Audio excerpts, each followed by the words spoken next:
ADC নির্বাচনের গণনা শুরু, কড়া নিরাপত্তায় ঘিরে গণনা কেন্দ্র। স্বশাসিত জেলা পরিষদ এডিসি নির্বাচনের গুরুত্বপূর্ণ পর্ব হিসেবে শুক্রবার 11 নম্বর তেলিয়ামুড়া মহারানীপুর ভোট কেন্দ্রে ভোট গণনা প্রক্রিয়া কড়া নিরাপত্তা ব্যবস্থার মধ্যে দিয়ে শুরু হয়েছে।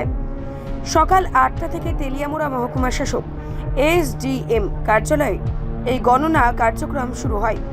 প্রশাসন সূত্রে জানা গেছে, সম্পূর্ণ গণনা প্রক্রিয়া মোট 6টি রাউন্ডে সম্পন্ন করা হবে।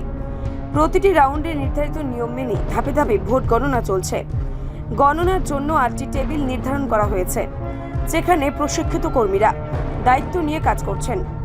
এদিকে গণনা কেন্দ্রকে জোরদার নিরাপত্তা বলয় গড়ে তোলা হয়েছে।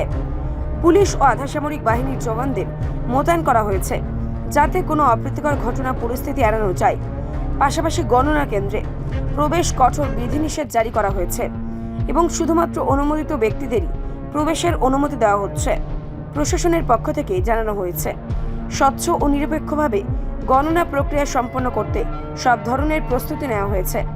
ফলাফল ঘোষণাকে কেন্দ্র করে রাজনৈতিক মহল সহ সাধারণ মানুষের মধ্যে ব্যাপক উৎসাহ ও আগ্রহ দেখা যাচ্ছে। রিপোর্ট সংবাদ প্রতীক্ষা।